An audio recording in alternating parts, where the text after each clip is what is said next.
I'm just going to keep it real. They want to be sure that the money just isn't going to a certain community, which... The black community. Yeah. I mean, you said it, not me. I mean, I'm having an honest conversation.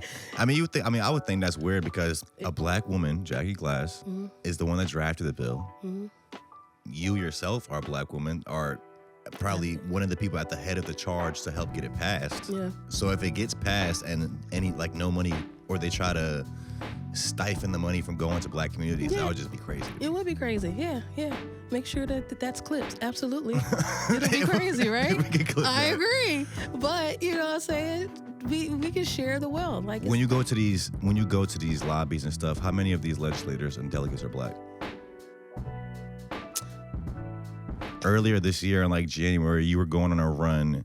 You were putting together like, I don't know if you call it a protest or like y'all went lobbying. I think you would call it. Lobby day. In Richmond for this creative bill. Yeah. I actually wrote it down. It's Bill HB 642, Virginia Creative Economy Grant Program.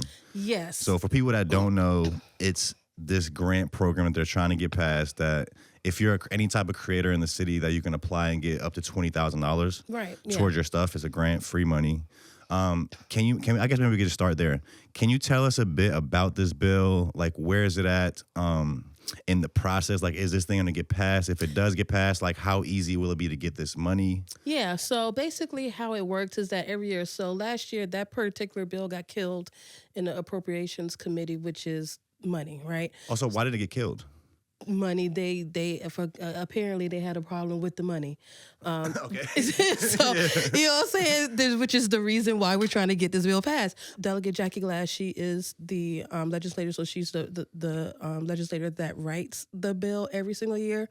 And this is really something that I was brought on. She had already had this...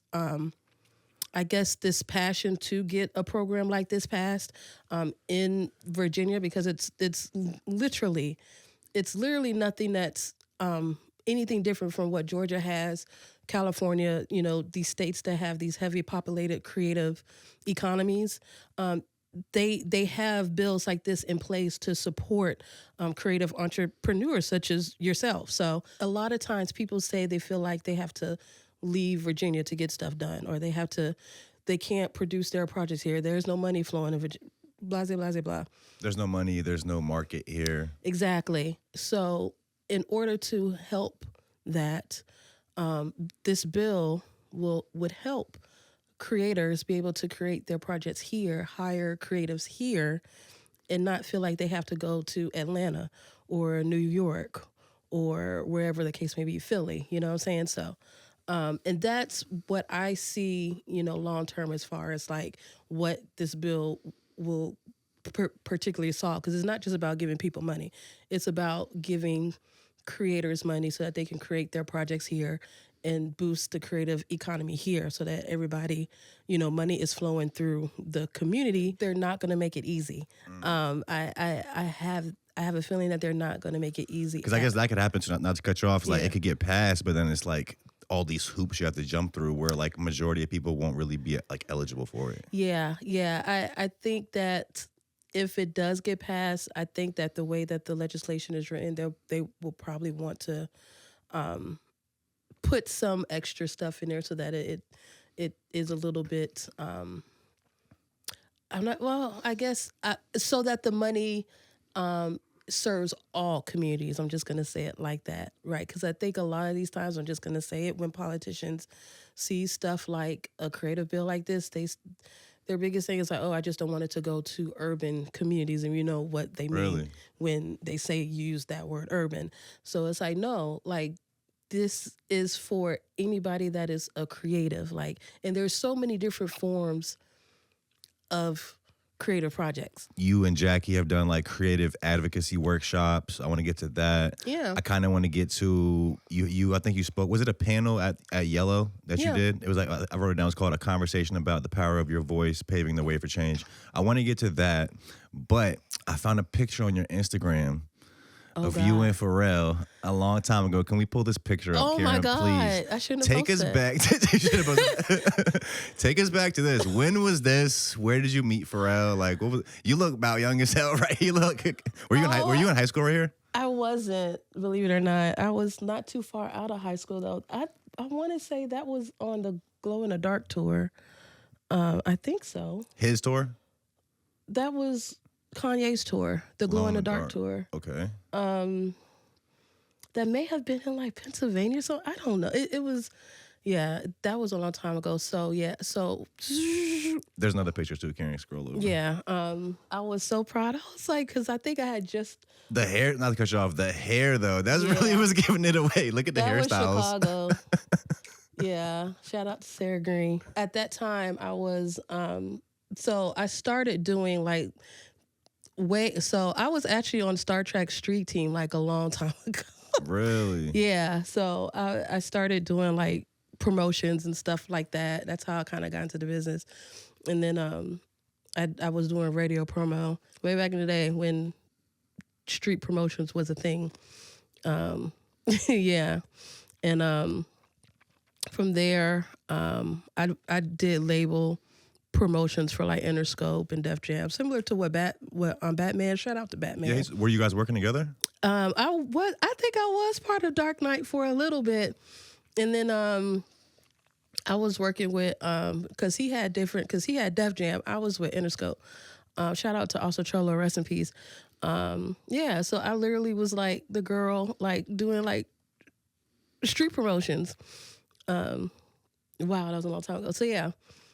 And that's funny. Yeah, Batman was telling us about that, how there was like real like beef and like competition with street teams. Like they'll rip each other's posters down. Yeah. And I guess he also was working at the street marketing for Def Jam like right at the end when street marketing ended, when it transitioned to digital. We both. So he saw that change, like saw that transition. We both experienced that. That's actually how I got into PR, was because street promotions was dying out.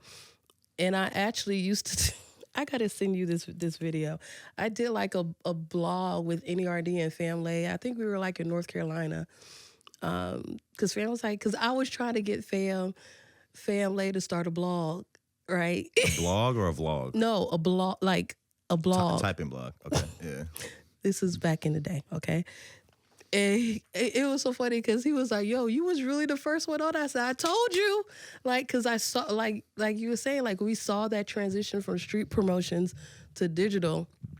So just like, that's how I got into like, you know, like I said, into PR and like journalism, all that stuff. Because in like the whole blog era, you know what I'm saying? Like with all of them, like way back then, because I was already doing street promotions and that was like the natural thing. So yeah, that picture, I was definitely doing street promotions then, I think, for that one in particular. And then the next one was in Chicago. I started working with Lupe Fiasco, I want to say 07 or 08. And then that's kind of... As far as PR, or what'd you do with Lupe? With the label. So I was just like, I think I wasn't like Sarah. I was like her assistant. I was doing all type of stuff. And then I eventually transitioned to his nonprofit. I was the communications director for his nonprofit for like 3 years. So for Lupe Fiascos? Mm-hmm. Really? Yeah, in Chicago, yep. And then through that, we did a lot of stuff. We did Off Fest with Common. I worked with Kanye and his nonprofit doing all type of stuff. Big Sean does some stuff in Detroit at that time. Big Sean and, you know, Kanye, obviously good music. So we did some stuff with them. So yeah. And that's how I started understanding the connection between community and the arts, because all these major artists, like they had these organizations that kept them connected to their cities. I'd be trying to tell these people this, they don't understand. They had these organizations to keep them connected so that they can give back and, you know, stay tapped into what's going on, like politically.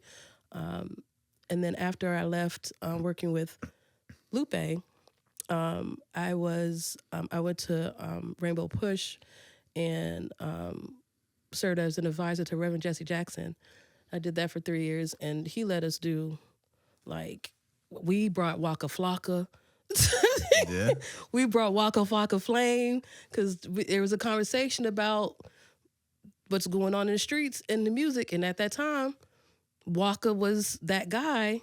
It's probably like Hard in the Paint times. Yeah. Also, that was produced by Lex Luger. Yep. From the area. Yep. There was actually just a remix recently made, I think, by, what's bro name? Laserdem and a couple other people that did like a Hard in the Paint remix. Oh, wow. So that was cool. It was like a resurgence of that song. So you mentioned like creatives not wanting to do the stuff they need to do to like make it a business. The tricky thing about being a creative, I guess really no matter what you're doing, is there's not really a blueprint. It's not like you can just go apply. Like if you want to work at a shipyard, you got to apply. You might go through a little program. You get to it's steps. Mm-hmm. There's like a staircase already created for you. And now, it's still hard work. You have to be determined and work to walk up those steps. But for a lot of like fields and creativity, there is no staircase. Yeah. You are kind of blindly walking on this path and figuring it out as you go. And a lot of times what I see is hindering people from going to that next level is either like the fear of failure or just working too slow, having like 1 foot in, 1 foot out. Because the thing is with this, like you're going to fail. You have to fail a lot to learn. You have to fail to learn how to do it better. Mm-hmm. But now the trick is to fail often. Yeah. So you learn very quickly. Exactly. Right? So people will do like one thing, overthink it, and then not do something for like 6 months. So it's like you want to just continually fail because you're just continually getting better. Trial and error. Trial and error. Yeah, that's exactly right. And when I consult with artists, one of the first questions that I ask is like, what is your goal, like with this music? If you just want to be popping, if you know what I'm saying, and just be out here and be famous. If fame is your goal, then you should probably, go with a major label because they gonna make you famous. If fame is your goal, you either won't reach your goals or you will reach that goal and you might regret it. You'll be broke. You'll be like consumed by that fame, and I think it will affect you in a negative way.